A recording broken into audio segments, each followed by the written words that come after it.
For the last 41 of its 49-year run as Rochester's most prestigious cross-country meet, the McQuaid Invitational has taken place at Genesee Valley Park.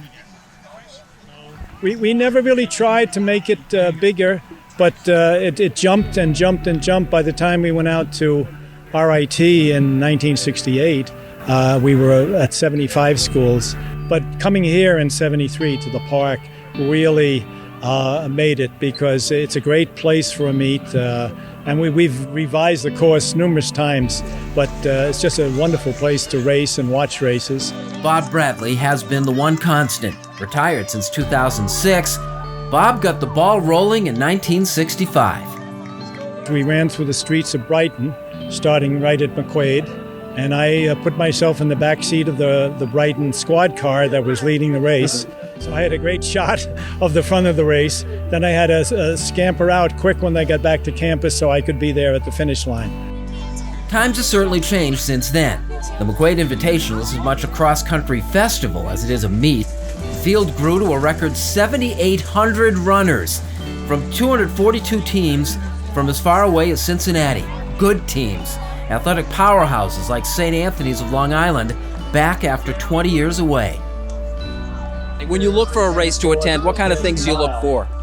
We look for competition and what kind of course it is for the time of year that it is. And I had been here over 20 years ago. I was here, so I kind of had an idea about the course anyway, but it just fit everything that we wanted right now. 7,800 runners, their families, a small army of volunteers, race officials, and support staff. And they all need to be fed. That job falls to the Rochester West Central Kiwanis Club, which, thanks to food donations from Wegmans of 100 cases of beverages and 1,600 hot dogs and rolls, makes this its biggest fundraiser of the year. Funds which are redistributed through the community, largely to children with special needs. Kiwanis is just one of the cottage industries spawned by the McQuaid Invitational. Porta-johns don't come cheap. They're around $100 each per day. We doubled the porta-johns. I think we're going to have to triple next year. The crowds keep growing. You got to grow with the supply and demand, I guess. Several college cross-country teams use the park on race day as a valuable recruiting tool. Sell me on Fisher. I'm a runner. What do you tell me? We're a new program that the school is actually funding very greatly. They see track and cross-country as a main priority.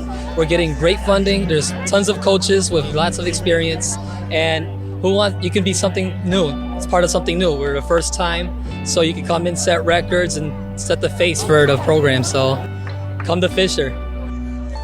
The McQuaid volleyball team was here in force and in pink, ready as always to lend a hand.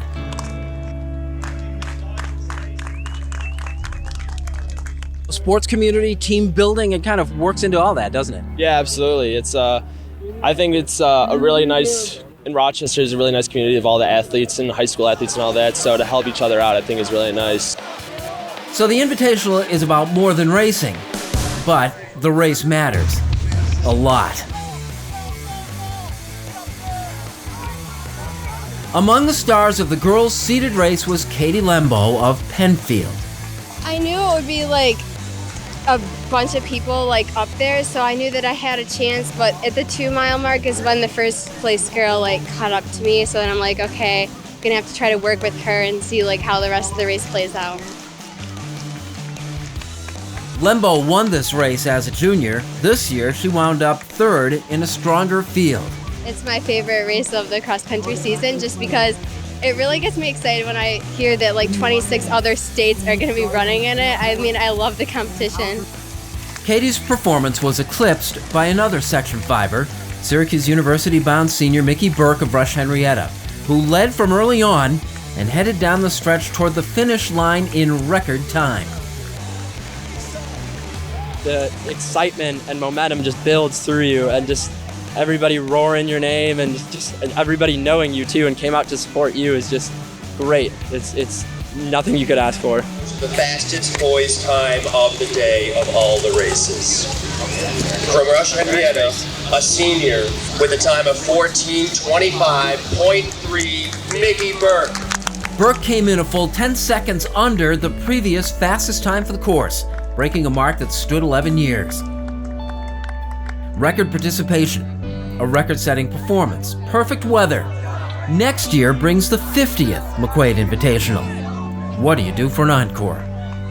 The rodeo we put on here today, in a sense, will be enough to promote other teams, once. And hopefully, they'll come in. Last year we had a team from Strake Jesuit.